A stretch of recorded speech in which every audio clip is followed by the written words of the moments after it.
Oh, we are so back. Welcome to Resident Evil 9, the long-awaited sequel to Resident Evil 2.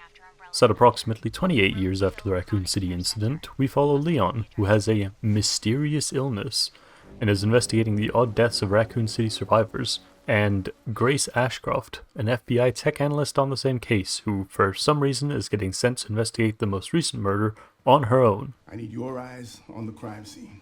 Not to mention her severe anxiety and PTSD that stems from watching her mother get macheted in the exact hotel she's getting sent to investigate. Almost makes it seem like it was all an elaborate ruse to get Grace out here on her own so that someone could kidnap her or something. Oh wait, that's exactly what it was. I'm the one who planted that body. This lovely gentleman is Dr. Victor Gideon, and he's somewhat of a giant. Luckily, despite the strangling and the kidnapping and his generally evil-looking character design, he's actually a stand-up guy. That's a lie. He starts turning people into zombies the second he sees Leon show up to the scene. Not that I mind, though. It's great to see Leon back in action, now with the new Requiem revolver.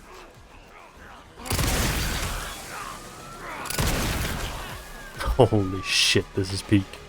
What are we doing again? So, the dynamic of this game is pretty simple. Grace, given that she's a tech analyst with zero experience in field work, or zombies for that matter, gets all the scary first-person horror sequences. Which makes sense, since she's scared shitless, as just about anyone would be when they see this monstrosity for the first time in their life. While Leon, who's been fighting this fight for the past 28 years, gets all cool third-person run-gun hack-and-slash gameplay. Given that at this point he's been so desensitized to this bullshit that he can watch a woman get chainsawed through the stomach by a zombie and still whip out a one-liner just a couple seconds later. I think I want a second opinion. I beg of you, Capcom, never retire Leon. I'll genuinely forgive any bullshit reasoning you come up with. I just want Leon back again and again. Now back to Grace, who found herself in a bit of a precarious situation after she woke up. And look, she may not have any experience in field work, but she is still a trained FBI agent, so she's got the problem-solving capabilities to get herself out of this. And now, given that this is a Resident Evil game, Grace obviously has to find a fuse. I swear more doors are locked by the lack of fuses than doors locked by keys in the series. I mean, I could obviously be wrong and just not remember the keys as much because they're more of a normal thing to need in order to open up a door, but I still feel like you always need fuses in Resident Evil games. Whoa, excuse me there. It's not like I have anything against them or anything. Wait. Yeah, I guess you're right. Fuses are fine. I'll stop yapping now, my bad. It may not be super obvious because of how much of this section I'll have to cut out, but this really is one of the scarier Resident Evil segments. I think overall, Resident Evil 7 is scarier because of its constant scares, not broken up by epic Leon with a chainsaw segments. But I think the Grace segments individually match, if not slightly surpass Resident Evil 7 in scare factor. Although that's just my opinion, and I know some others still think that Resi 7 is scarier in that sense too. Also, they really can't just let you have anything, can they?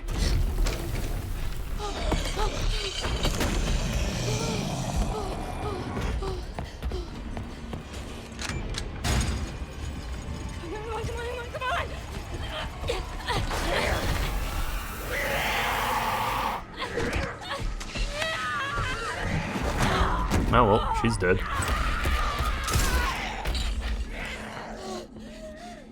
Hey, over here. Well, she's either got magic adrenaline or some other superpowers, because a normal human isn't getting up from that, much less running away from it. And damn, she died a lot earlier than I expected. Also, obviously Grace and Leon get split up immediately, and thus ends the tutorial. Now Grace has the entire care center to explore. I mean, escape. She's trying to escape the care center. And Leon...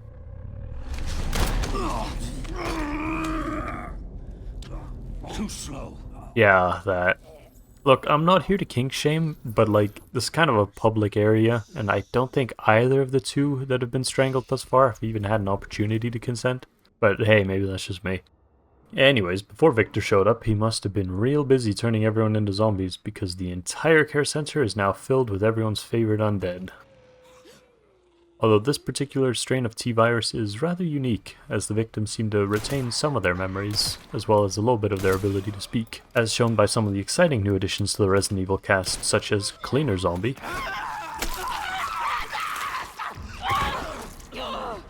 Singing Zombie,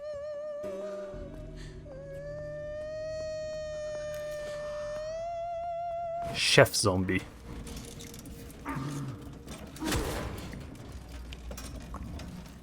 And no, I don't think so. You don't seem like you're here on my list. I just don't think you made the cut here. I'm really sorry, but you've got to go. Oh, wait, no, I found you. You were right. You were right here on the list. Oh. Moving on. Hey there, little blind child. How are you doing? Bro, chill out. She's not gonna, like, transform into a giant monster suddenly. You've gotta chill a little. I wonder why she's locked behind a level 3 clearance door. Now, to navigate this place, Grace has got to use the classic Resident Evil progression items, such as keycards, like from Resident Evil 2, ID wristbands, like from Resident Evil 2, and, this gemstone? Weird. How do people normally get in here? Great question, Grace. I have no clue. Also, while we're on the topic of nonsensical interior design, this security gate right here blocks you from accessing a portion of the care center, but like upstairs you can access that exact same area that's being blocked once you unlock this completely normal door. And yeah, while Grace is here, that door is locked from the other side, so she does have to go through the security gate, but like on a normal working day, like any random given day in the past 20 years or so, this security gate would most likely not have done anything. Also, Leon could totally just kick down the door if he wasn't being tied up in the attic with Victor. Just saying. And finally, to exit out the backyard, Grace just needs to find these 3 quartz cubes that have been spread out amongst the 3 lead staff of the care center, who of course have offices in completely different parts of the building. They also lock the quartz cubes away in some puzzle boxes like this one, that was pretty easy to open, or this. Oh, I didn't realize this room was, occupied. Would you like to see what's hidden under the hood? Not that hood, no.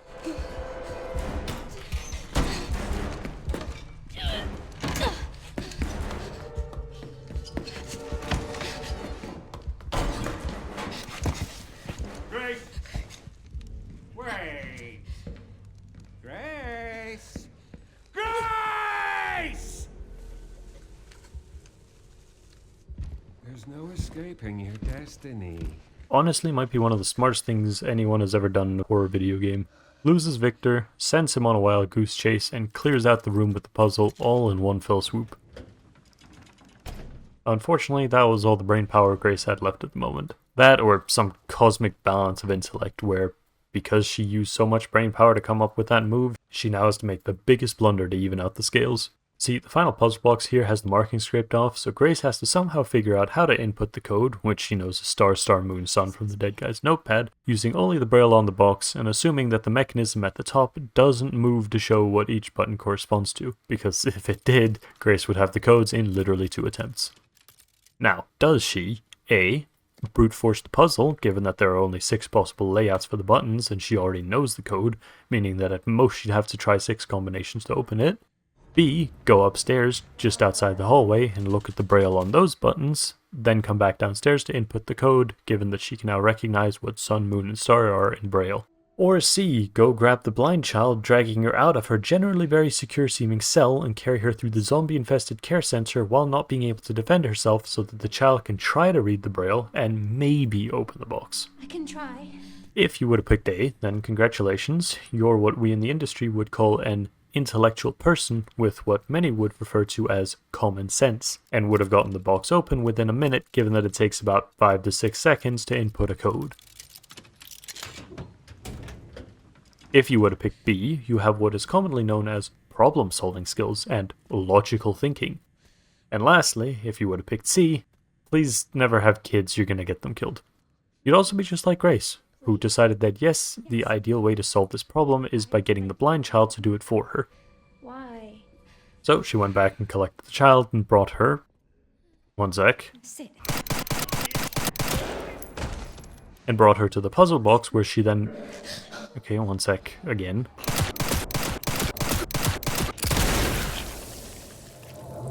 Where she then opened the box and got the quartz. Oh, for fuck's sake. You did this, Grace. This is your fault. This is why you don't pick C. sorry about that. We didn't really want to leave just yet anyways. We really wanted to go down into... So what is there to do down in the evil zombie basement, you may ask?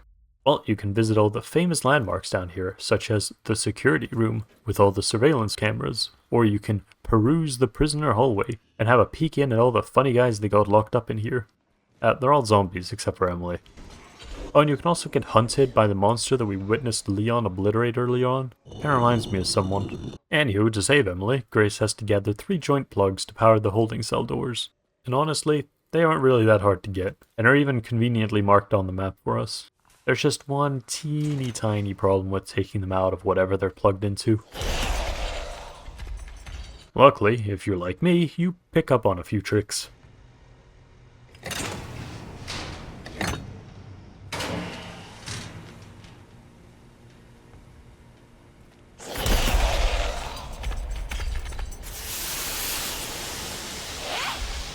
Like, eventually, you just kind of know, you know? But after a little running back and forth, eventually Grace gets her hands on all 3 of the joint plugs, and manages to get to Emily and then carry her back to the elevator, and then the 2 of them escape. I mean, I don't know what I expected. Elevators in a Resident Evil game? Safe? No, this is prime time for Capcom to throw some of the most terrifying shit at you because there is nowhere to go.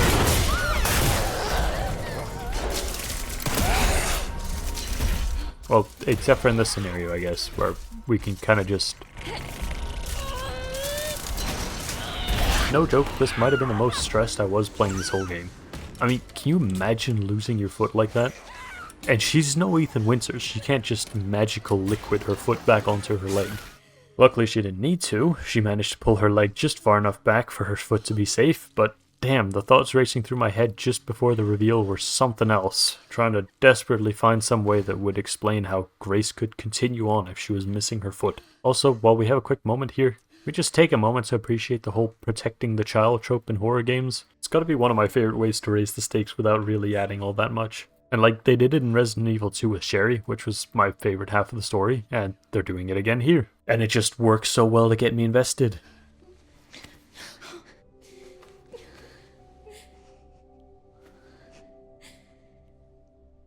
But enough of that. It's time to get Grace to escape via helicopter. Can you fly this? Sure can.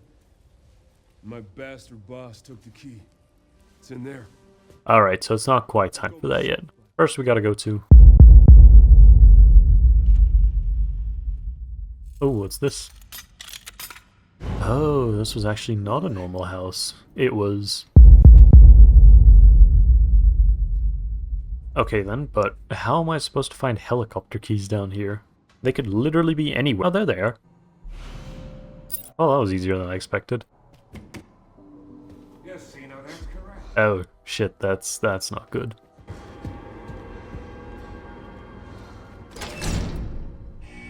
Oh, that's really not good.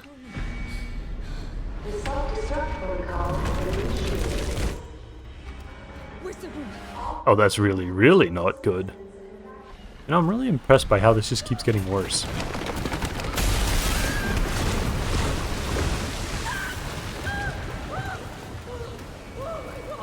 But it's fine in the end. Grace manages to climb out of the self-destructing lab and manages to make it back to the helicopter with the keys. Then Harry starts up the heli and they fly away with a couple of extra slightly rowdy passengers. Guys, you gotta chill, otherwise you might make Harry crash the heli or something.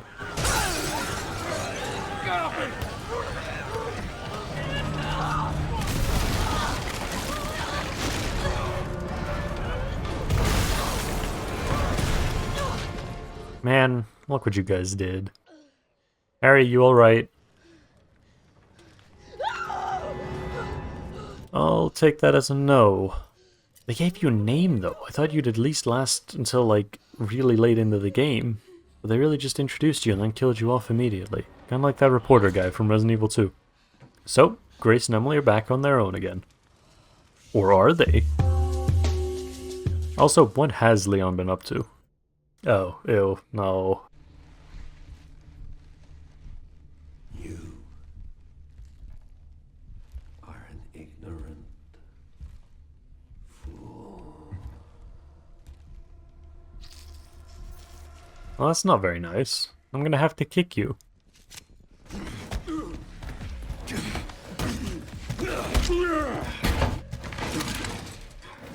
Yeah, you run, you little bitch. Now, how do I get out of here?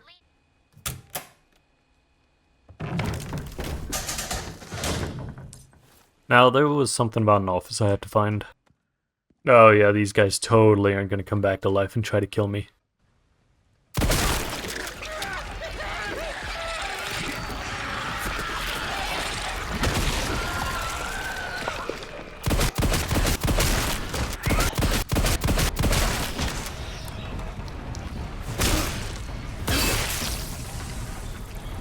Yes, ma'am. Anyways, what do we got?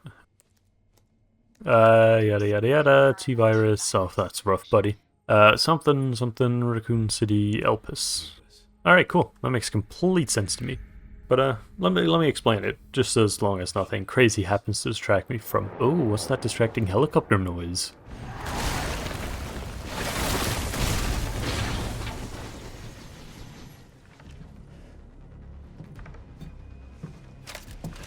Hello, gorgeous.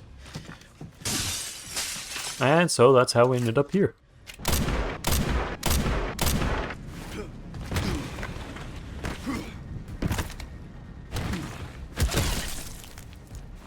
Excuse me.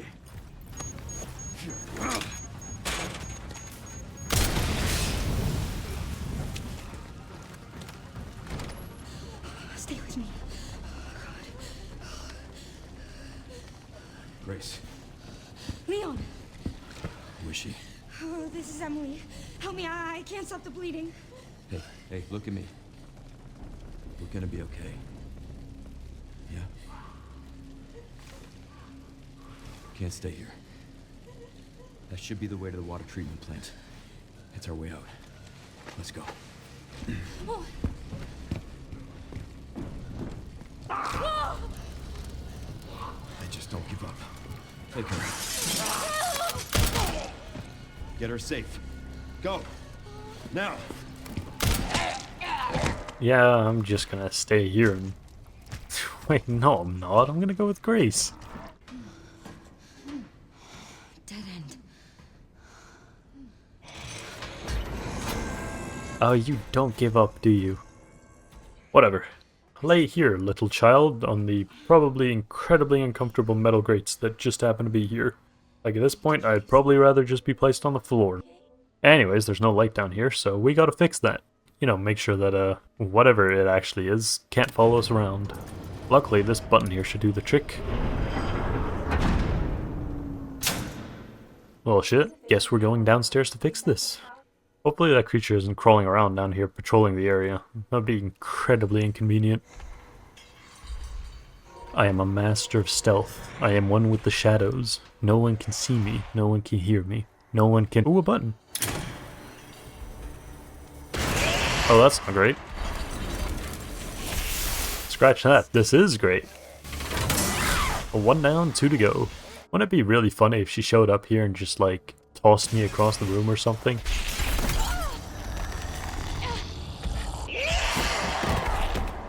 I mean, inconvenient for sure, but, like, it'd be really funny.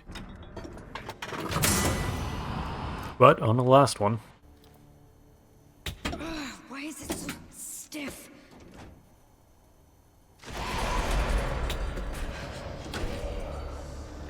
Oh, well, that is unfortunate timing, isn't it? Hold up, follow me. Alright, now just stay there for a second.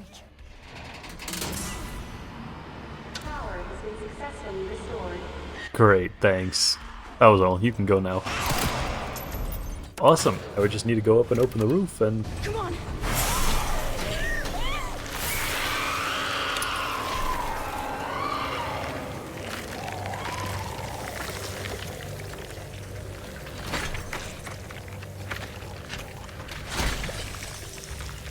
Yeah, I think she might actually be dead this time. Alright, back to Emily then.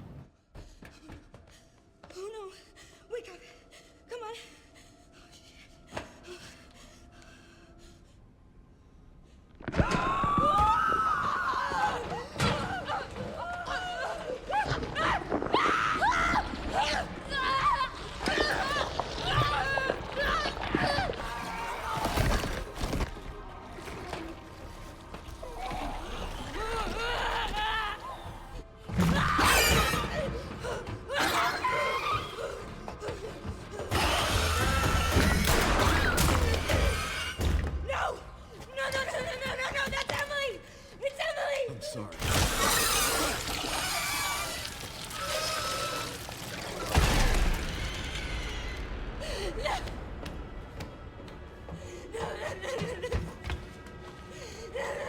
0 out of 10, child dead, me sad, bad game. There really isn't anything that can bring me back around to thinking this is a good... Holy shit, is that Wesker?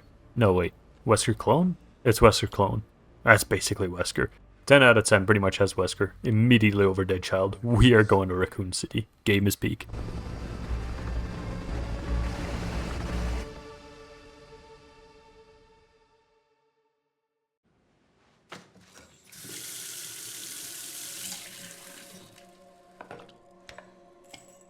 Oh yeah, this game has Sherry too. She's the one who's been talking to Leon the entire game. She also has the funny mutated T-virus from surviving Raccoon City. Speaking of Raccoon City, guess who just pulled up to Raccoon City? That's right, it's a Leon segment. You know what that means. Nope, that is not what I was talking about. Nope, bad spider. Stay back.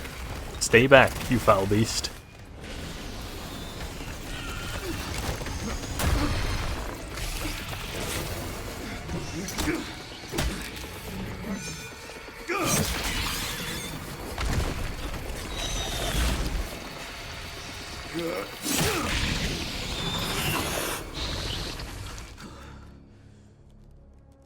I miss our Raccoon City hospitality. I mean, this is just why Leon is everyone's favorite. Alright, we need to get to central Raccoon City. Problem is, there's a big ass wall in the way. However, someone else has already been here, and they wanted to blow up the gate to get through, so that's already kinda set up for us. Then again, it's a Resident Evil game, meaning it's still missing a couple of pieces. And obviously those pieces are going to be randomly spread out over the most inconvenient locations possible. So now, Operation Find C4 Detonator Parts is a go. I will say, for a city that was hit with a missile strike in order to get rid of all the zombies, there do seem to be a lot of zombies. But hey, at least the first part of the detonator was really easy to find. The same cannot be said for the other two parts. And like, be completely real here, whose idea was it to give the zombies guns? Because whoever it is, I'm not much of a fan. But hey, after climbing up this ever so slightly collapsed building, we find another detonator part. Now to get back down.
Oh, thank God, that place fucking sucks. Just one last component to go. Surely it can't get worse than zombies with guns.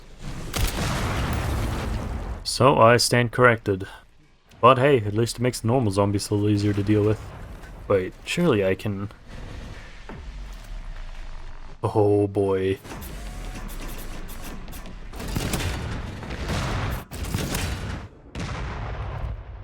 And with those guys gone, that should be the final part collected, which means it's time to head to Central Raccoon City.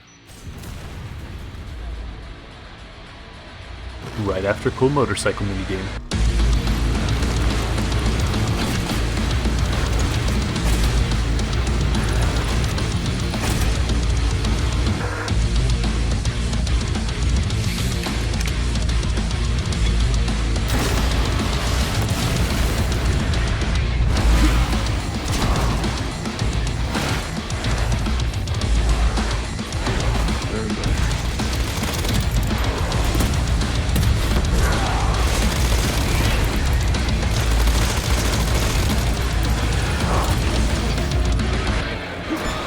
Pups could use more space.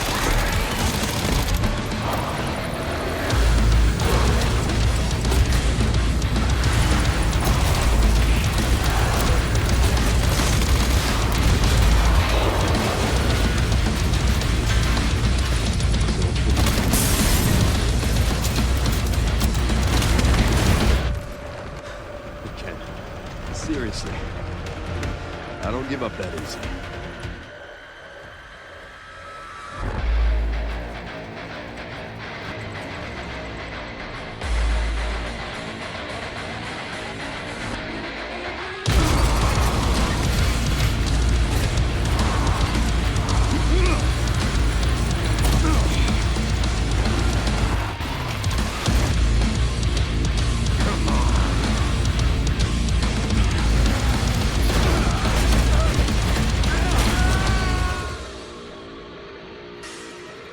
Should've worn a helmet. Calmest reaction to vehicular manslaughter. Anyways, guess where we just arrived? Can't believe it's still standing. Might be the peakest of peak fan service. I only really got invested in Resident Evil earlier this year, and I felt giddy as hell playing this, so I can only imagine what longtime fans, like people who played the original Resi 2, feel about getting to see Raccoon City like this 28 years after seeing it for the first time. And this place is just filled with references from earlier games, a lot of which I probably didn't even clock, but some of my favorite have to be Leon commenting on the medallion puzzle from his first day here. It sure was Leon. Finding Tofu hopping around. Look at this guy, what's not to love? And finding Wesker's definitely not questionable photo of Rebecca hidden away in a book in the library. Honorable mention to Vending Machine Zombie, who's desperately been trying to get food out of an empty vending machine for 28 years. But enough with the fan service. We had a purpose here. We had to save Grace. What is Elpis? The power to upset the military balance of the world. The last virus, created by Spencer. Designed to control human consciousness. Mind control? They couldn't let it be stolen. So they launched the missile strike to hide it. And you are the key to retrieving Elpis. Emily. In a way. But not the girl you met.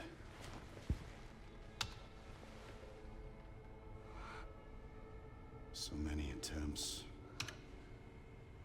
So many failures. Such a waste. What do you mean?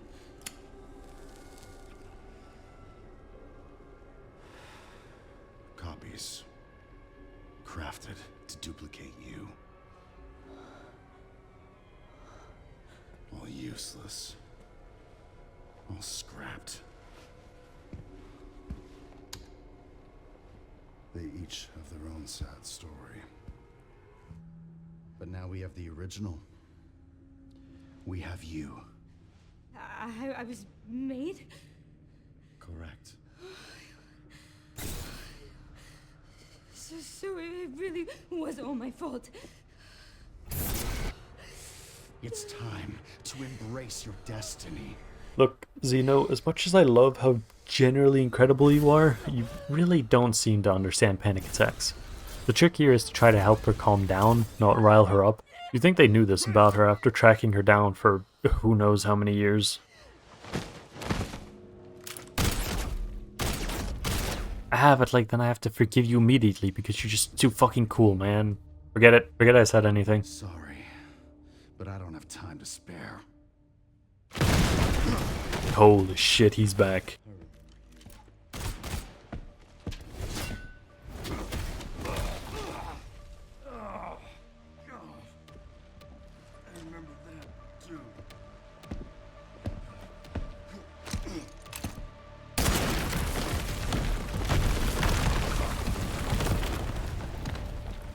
I think I lost him. But if he's anything like the old one from Resi 2, it won't be long before he shows up again.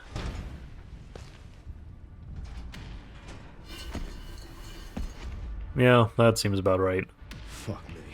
Oh, now you tell me? You're only about 10 hours too late.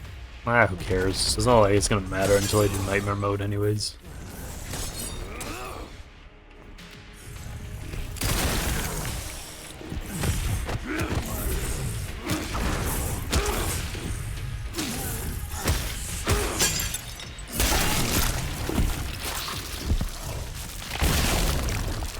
I think the boss fights might be my favorite parts of these games. Onwards to the orphanage. I'm at the orphanage, Sherry. There's not much left of it. You're telling me. The orphanage was already a pretty small place in Resi 2. Now all that's left here is a hole in the ground. Well, down we go. Well, these plants all look incredibly friendly and definitely not hostile in the slightest. This file's really out there for me. Okay, so not hostile if I shoot it before I can attack. At least they don't seem very difficult to deal with. Just kind of pop them once and... Okay, so clearly not the case for all of you. Time to burn.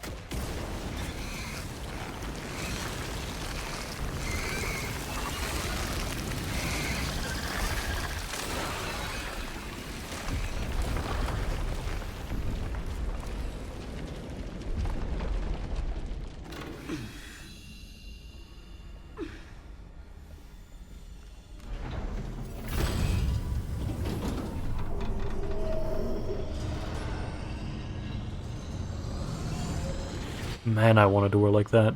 I think this might be the first time in a video game where I've seen a door and just felt my soul call out to it.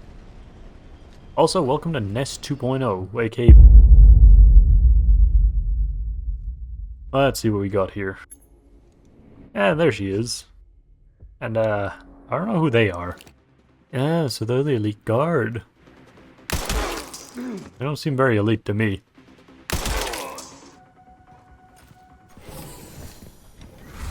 Holy shit. Are you? No.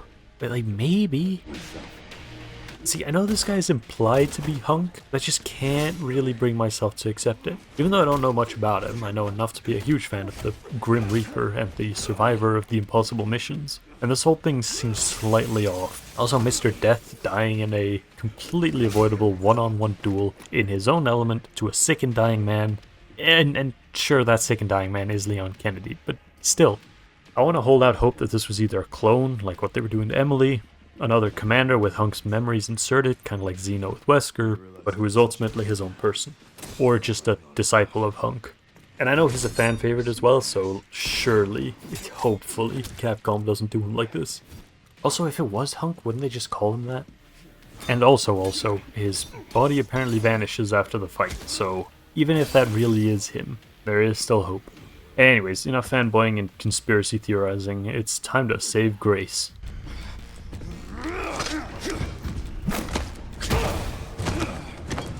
I'm not sure this is what I'd call saving Grace, but I could be wrong. Oh, wait! Yeah, this definitely doesn't look like saving her. You still need me, right?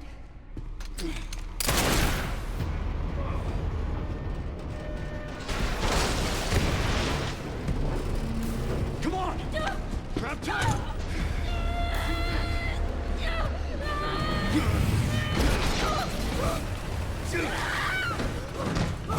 Oh shit, don't I look like an idiot now?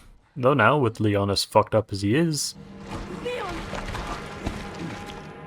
it's up to Grace to find a way out for them. This wasn't really that hard, but there was an old friend waiting to slow her down. Okay, more of Leon's old friend. Or friends? But still, lickers are back. However, will Grace deal with them?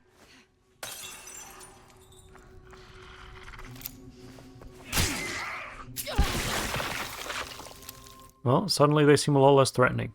And again, they didn't seem too threatening when Claire blasted them with incendiary grenades in Resi 2 either, so Grace manages to get the override key pretty easily and clears out the way for Leon to move on ahead.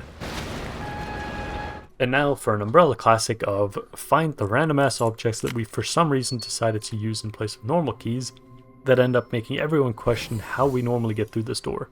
This time, the objects she's looking for are...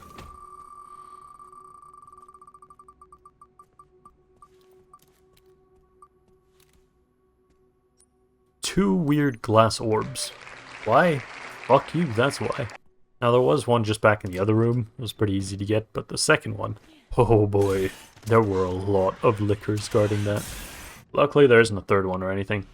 Now let's see.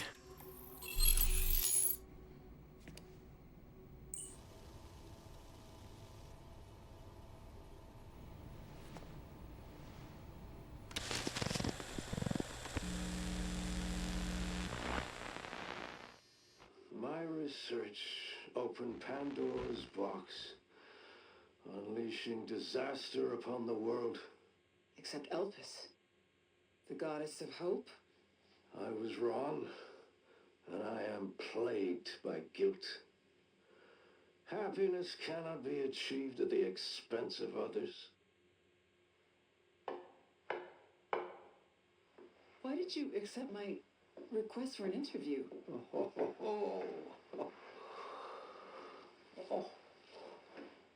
Who is the... Is that one of your subjects? Of course not. She was alone in the world. I took her in to make amends. Is she... Perfectly normal. She is my hope. Would you like to hold her? Oh, okay.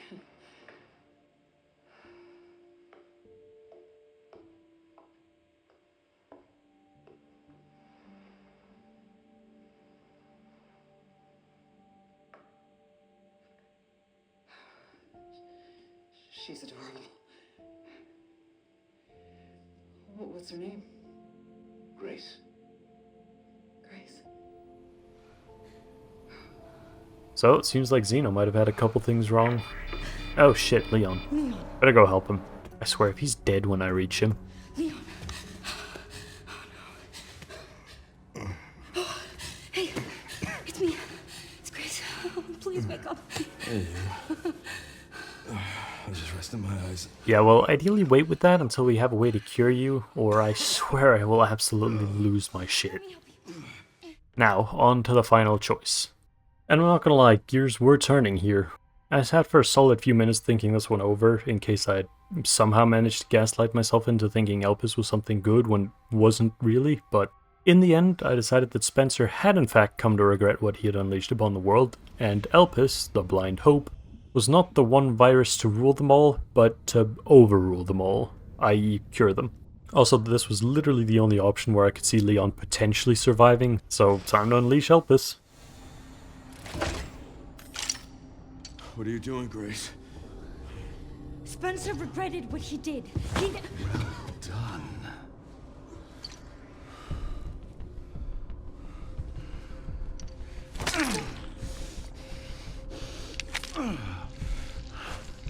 Mr. Kennedy, I give you the honor of experiencing my power firsthand.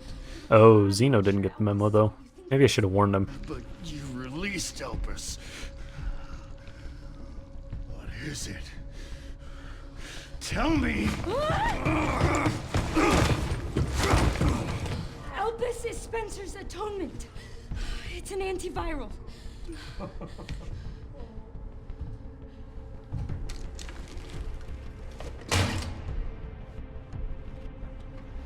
Amazing.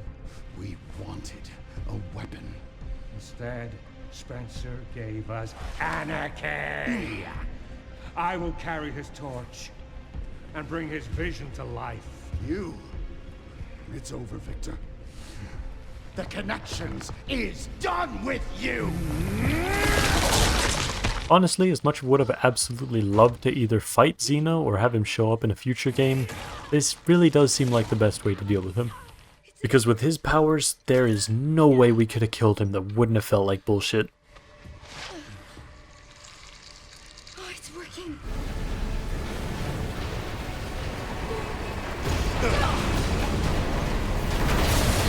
Grab something!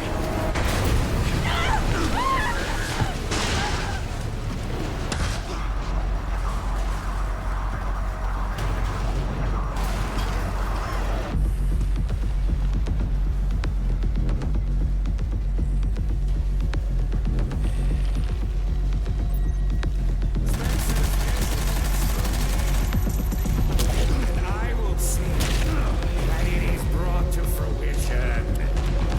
How many more will have to die for that wish?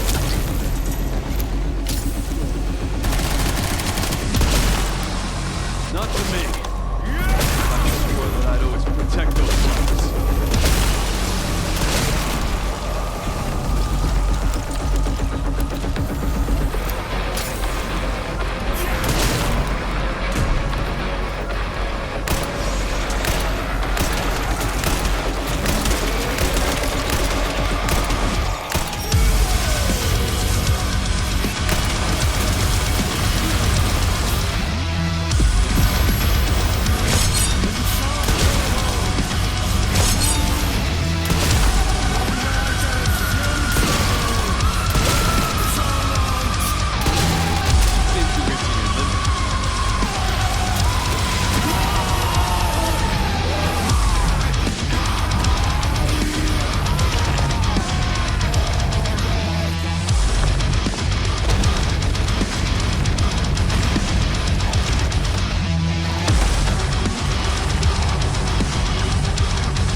So there we have it.